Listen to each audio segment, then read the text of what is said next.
Hello, and welcome to our latest episode of Gen 3's Actionable Insights, where we provide performance, marketing, and affiliate strategies for driving your business results. Today's episode is all about the partnerships, the two-way street of mutually beneficial relationships behind brand success.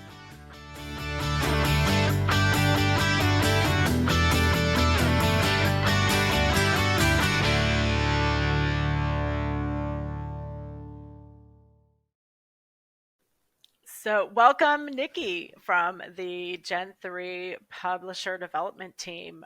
Nikki, I would love for you to introduce yourself and tell us a bit of why anyone should listen to you today.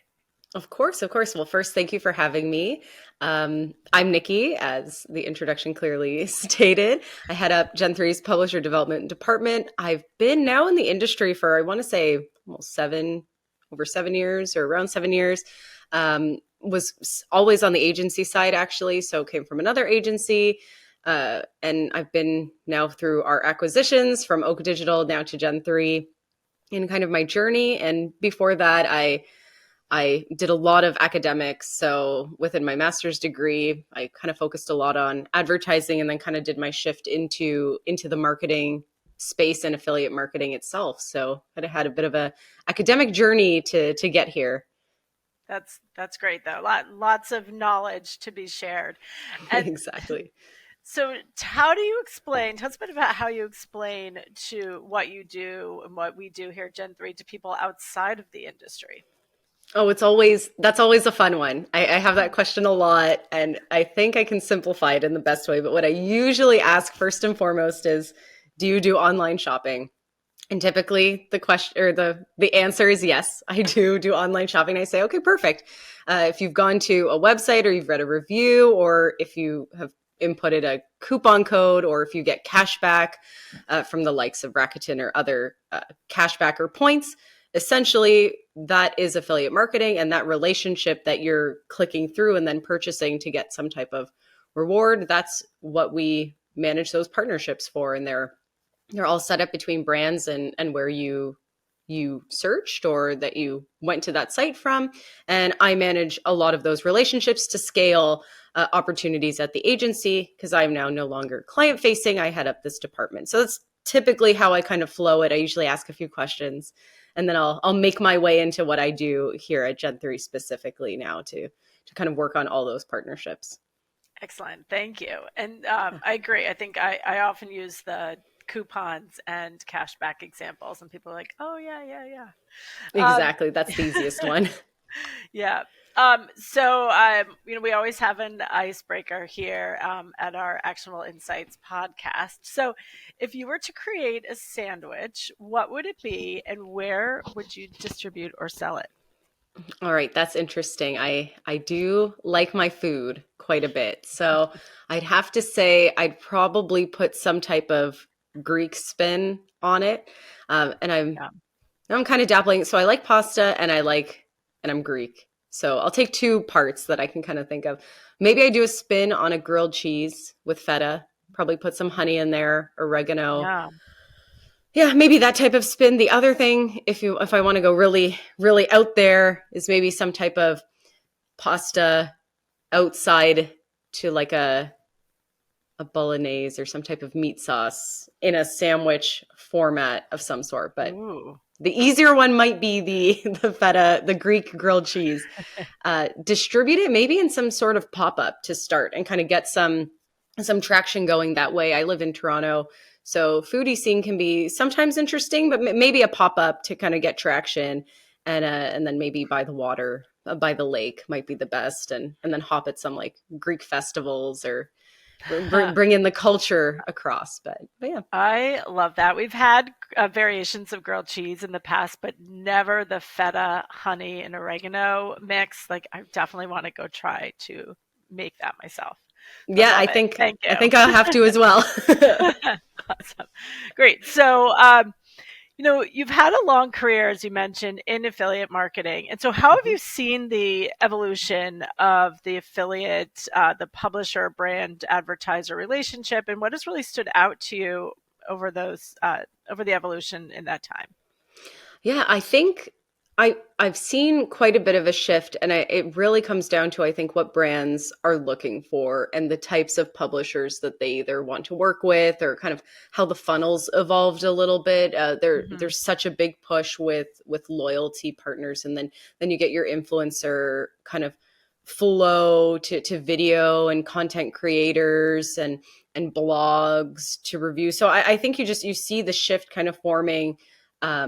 Amongst the type of publishers that kind of become hot, or that brands really want, and then you see a lot of value go to, at one point it used to be a lot of like content Hmm. blogs, websites, and then you start to see the shift to like content creators, and now with the emergence of so many different social media platforms as well, I think you see kind of a shift. And then the last one's probably a lot of the AI, which will probably come up as we continue to talk. But I think a lot of a tech kind of emergence again resurging Hmm. within our partners. No, definitely. That's a great answer.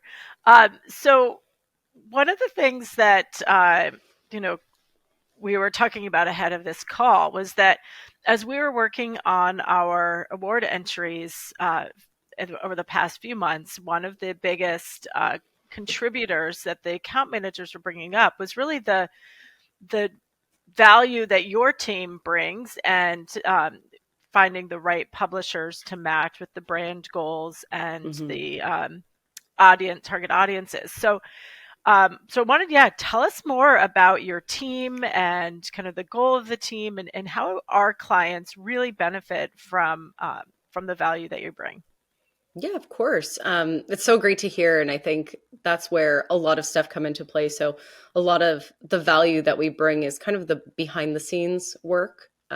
As I had mentioned before, we're not a client facing team. We're very much focused on publishers, whether it's finding new publishers, being able Hmm. to align the right publishers, and niche publishers with very specific brands or specific verticals where they really kind of excel in Hmm. how they promote. So I think that's kind of a big portion, and really being able to have a dedicated team work behind the scenes in a lot of these aspects is helpful, because when you're on the account management side, you're focusing on your clients, and it becomes very much, what can I do for my client, which is so important, and that's the whole purpose. But to Yes. have a team kind of take a bird's eye standpoint and be able to kind of evaluate everything from that top line down is super super valuable. So I think that's where we really shine, and really trying to be able to arm our account leads with all the necessary information they need to be able to kind of kick off and get a really good start on a partnership is really really important. So I think that's where we kind of really shine, and as a team. Definitely. Yeah. And so, what do you love the most about leading the team and the initiatives that your team leads? Yeah, so I have to say, I think it's definitely my passion for relationship building. I really love communicating with everybody, learning what different partners do, how we can work together, and really building those relationships that withstand the industry. Conferences are such a great area where you just see everybody kind of reconnect, and we're such a relationship driven industry. So I think for me, my passion is very much building those, and having that rapport. Yeah, and having that rapport, I think for the most part is what I personally really love and value. And I think a Mhm. lot of people in our industry will say a very similar thing, where we all know each other at some point, and yeah. Yeah. No, definitely. And it sounds like through those relationships, you're also able to kind of stay on top of the new emerging publishers and the industry trends. Correct, correct. Yeah. So that is probably the other main part of what's really exciting, is that you're able to really see what's continuing to grow, or who's new, who's emerging, who's kind of brought in maybe a new aspect of themselves as a publisher, what they do. So I think that really adds to kind of a testament of, not only are we behind the scenes being able to work and really build these relationships, but we're able to kind of take a viewpoint of what's new, what's coming into play, who's new in the networks, who's starting to really emerge even within the agency as well. So yeah, it's a really exciting time, because there's always something going on, and there's always something new and exciting to kind of tap into. Yeah, definitely. And so I know you touched on this a bit, but tell us more about what you see as the most important aspects of your department, especially when, as you were saying, things are becoming a bit more AI driven. Hmm.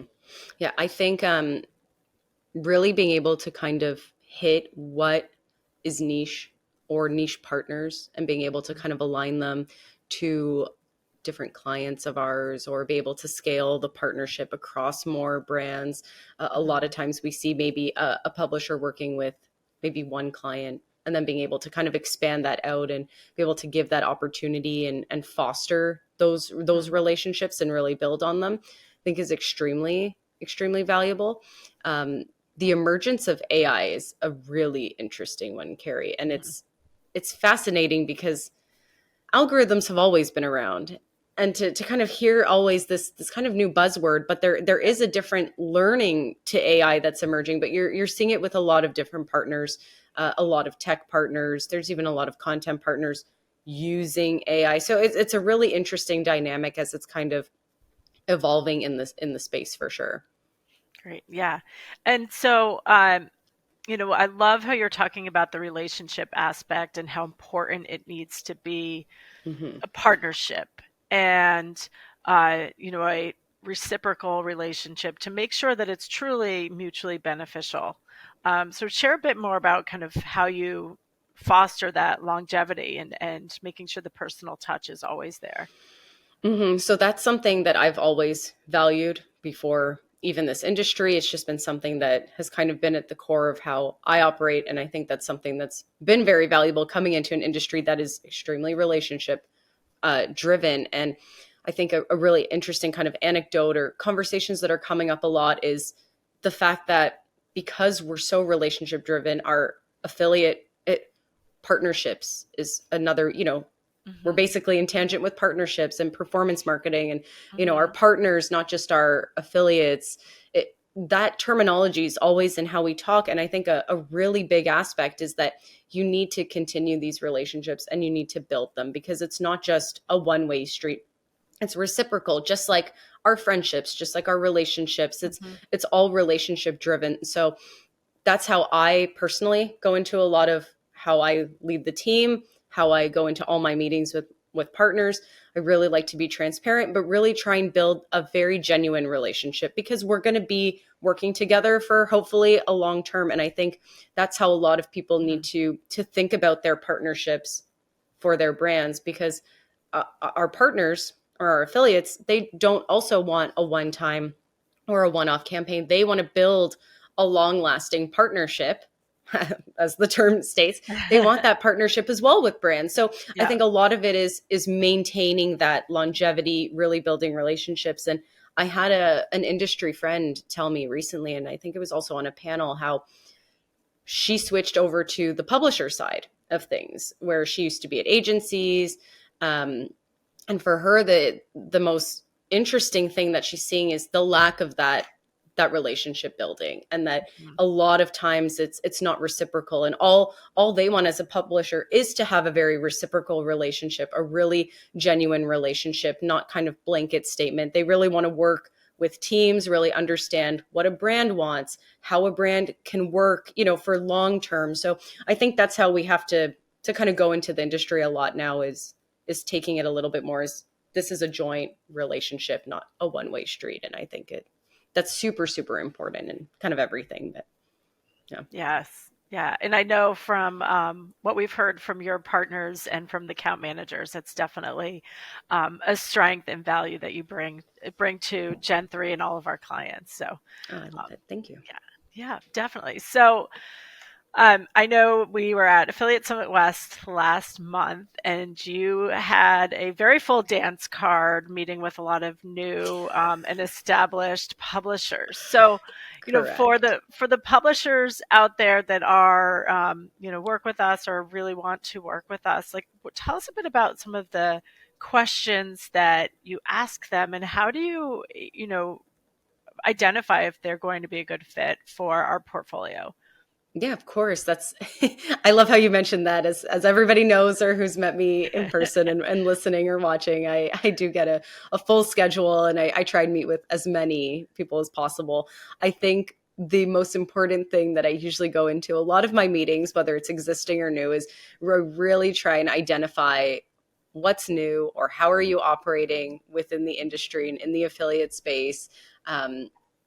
Any emerging, whether it's emerging tech or, emerging something new within how you're operating.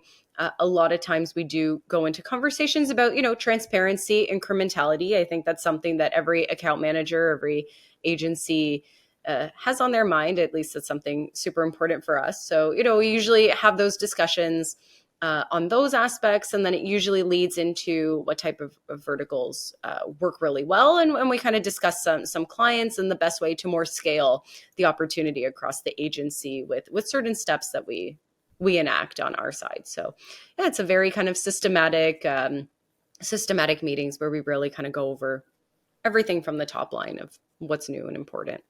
Yeah. And then today, when the brands are more and more interested in uh, the uh, compliance and preventing fraud, tell Mm-hmm. me a bit about what you're looking at in terms of transparency and measurement for incrementality, and what our expectations are.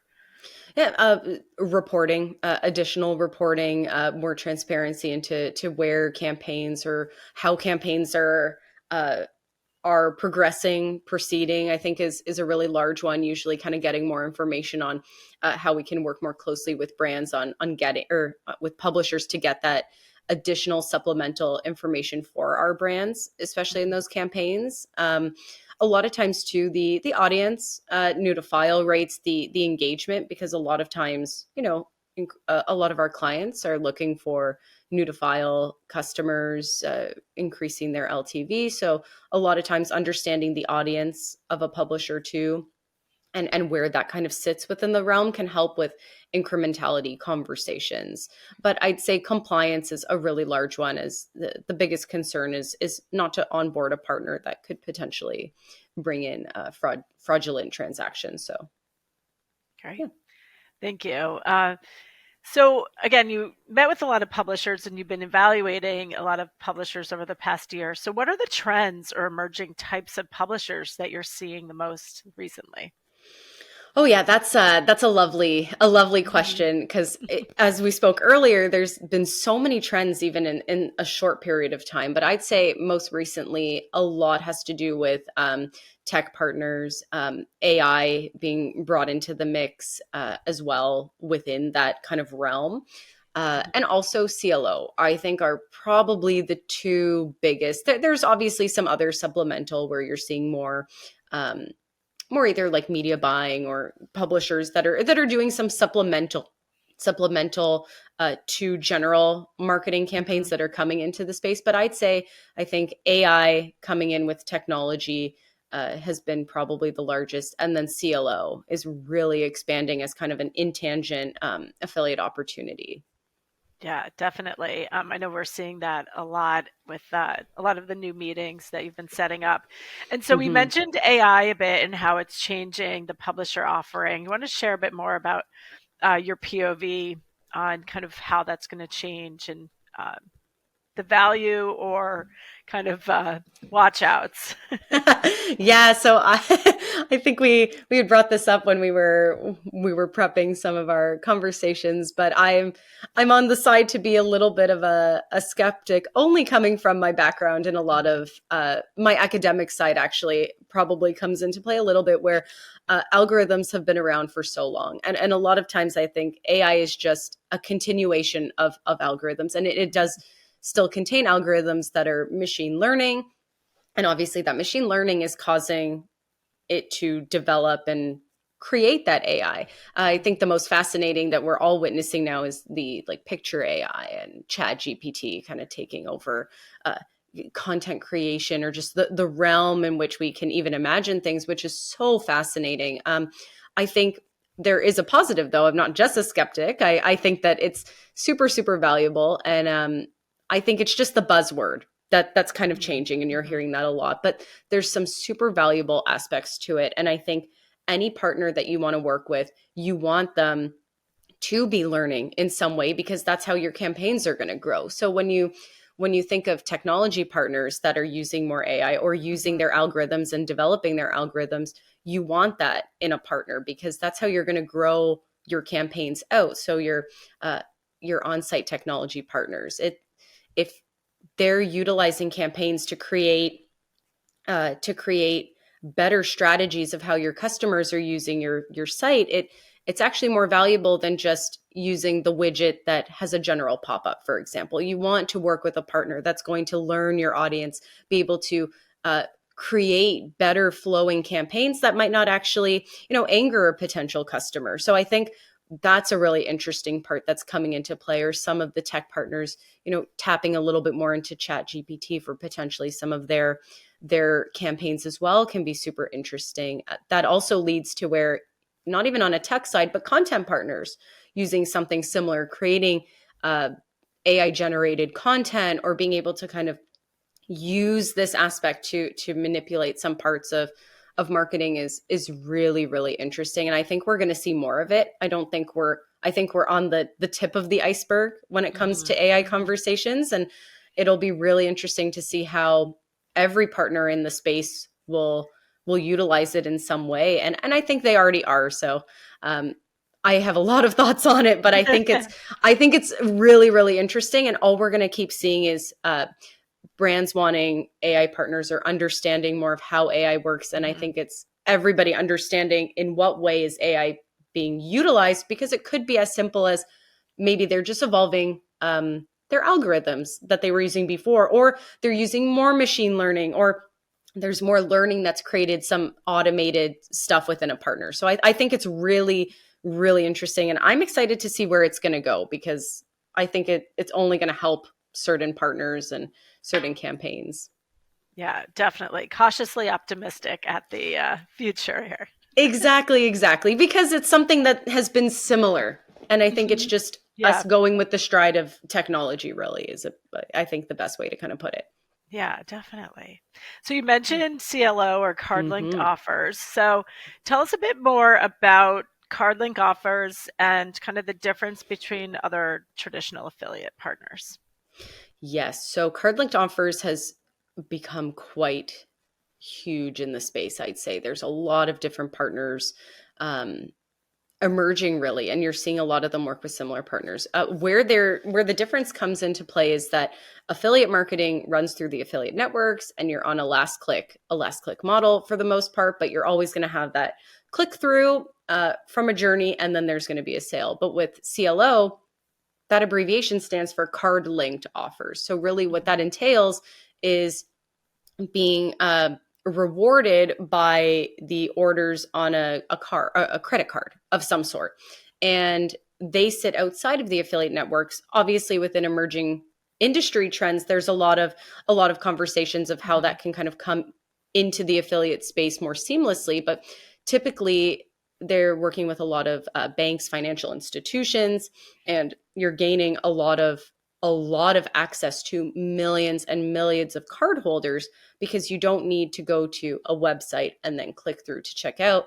If you're working with one of these partners and someone purchases, mhm, maybe they see an extra increase in cashback, they'll purchase, and the order will be linked with the credit card itself. So you have access to millions and millions of users. Those campaigns can kind of access so much data within just the how someone, let's say like myself, uses their credit card, and where do I shop more often, or the types of stores that I shop maybe most often at, for example. So it's really fascinating, but there are caveats. And although it's very sought out, because a lot of these partners work with financial institutions or banks, there's a lot of regulations in place, which mhm, means that there's sometimes minimum requirements for a brand to even work with these partners, because of volume and cost associated with working with these types of partners. So I think it's a very fine line right now between it's sometimes not the most accessible for mhm, every mhm. merchant, like regular affiliate marketing partners, but on the flip side, it can be extremely supplemental, um, as an offering, there's a lot of conversations to carry around double dipping. But a lot of Mhm. times the CLO partners will see there's not too much of a double dipping, but sometimes you do see someone, using a coupon for that same order, for example. So I think it's a fine line of how it'll develop, but typically they don't see too much of a double dipping uh, in the industry at the moment. Mhm. And so you had talked about because they have that data, it's a good fit for lapsed shoppers or Mhm. retention campaigns. So what types of brand advertisers or when should brand advertisers and affiliate managers look towards card linked offers? Definitely, if a card linked offer partner could accept your brand, I think at that point it is a good opportunity because that again, almost if we go back to our conversations of partnerships, Yeah. that that partner, that CLO partner is establishing that we can see potential in this relationship. So at that point, you already have somewhat of a signal that you should have probably an ROI positive campaign. You should be set up for success in some way, I think Mhm. is like an overall statement. So if you're approved into a program, that's your first step or your first line. Making sure your brand does have the budget, because a lot of times with the performance aspect to CLO, it's going to cost more because the volume Yep. hopefully should be there, but your return on ad spend as well should be there. So again, I think it's setting up the right expectations, but understanding that there are campaigns working with these partners that, as you mentioned, not only can you do incrementality and new to file customers, but you can tap into potentially retention campaigns where you can see from a card holder, I haven't shopped at a certain merchant in a year. Right. Maybe if you boost the cashback for users that haven't shopped with you for a year, you might regain their purchases, their sales. Yep. It might be more lucrative or attractive. So can do campaigns like that, new to file campaigns, even retention campaigns of your most active reward, maybe a bit less or a random increase, or there's just a lot of ways that you can segment different audiences or different customers of yours, potentially even competitor, or they shop a lot at a certain vertical, maybe you could tap into this audience that could be in tangent. So there's a lot Mhm. of interesting data that can come from it within those campaigns that usually when you work with a CLO partner, you can try and strategically place a lot of what you're doing when you're working with those partners. So it's a very, if your brand again can be approved or meet certain parameters, that's where it's really can be a really great supplemental addition to your overall affiliate program. Great. Thank you. And so we had talked a bit about, we've talked about what's new with AI-based Mhm. publishers and card-linked offer-based publisher partners. What do you think is next for the more traditional affiliate publishers, the content-based partners? uh, or current content. So I think content's going to take maybe a bit of a shift to AI, as Hmm. well as obviously promotional aspects. I think it's safe to say that we're all savvy shoppers nowadays. We all shop Hmm. online. Uh, really savvy is probably the best way to say it. We're all savvy shoppers. So I think everything will kind of evolve a bit to kind of match that, and probably more of a visual, of maybe a visual trend as well. I think people's attention spans are shortening, and it's just the way that we consume a lot of our like digital media nowadays, Yeah. with even the emergence of TikTok and what Instagram is kind of shifting to, Facebook with their algorithms prioritizing video content for people to see within the algorithm. So I think generally that flow is probably going to shift to a bit of AI or visual content will Hmm. kind of probably take a bit of a shift amongst, even from mass media down to blogs. You're probably going to see maybe some interesting uses of AI mixed with maybe more visual content. I think that's where we're really gonna kind of see the the flow of affiliate. And I do think that tech partners are probably going to become more important in a program. And I've always been an Hmm. advocate of our technology partners, but I think with the retention span of people, with how savvy shoppers are, I think if you get a shopper on site, you do not want them to leave. And I think Yeah. those partners Yeah. are going to be your best Hmm. line of defense, really. Yeah. So I think that also will have to be kind of a trend that's going to follow suit with everything else, because really our attention spans are are lessening for the most part. Yeah. So I think that's where the trend is definitely going to go. You're going to see even like TikTok. I want to say TikTok more. I'm not at the age that I use TikTok personally, but I think we're going to see kind of some type of shift there, how it operates, and really a lot of partners trying to replicate that aspect as Yeah. well. So Excellent. Well, thank you. So, Nikki, mhm. this has been awesome. I love tapping into your knowledge and expertise, and I know everyone who's listening or watching the video is learning something today. But what would be your actionable recommendation or advice that you could give our audience for something they could do today to improve their programs based on everything we covered today? Oh, of course. Oh, well, thank you first and foremost. I think my biggest advice is relationship building. Come talk to us for the most part, I'd say. But I really think that I'll say really keeping in top of mind your relationships across the board. It's always a two-way street. You want to build something that's going to last and not be a short-term kind of strategy. So I'd say come talk to us and keep on building those relationships. Great. Well, thank you. And thank you for your partnership across Gen 3. We're lucky to have you. So great. Oh, Thank you thank so you. much, Nikki. And hopefully we can have you back again soon. Oh, of course. I had such a wonderful time. It's always great talking, Carrie. So thank you so much. This was Thank absolutely you. wonderful.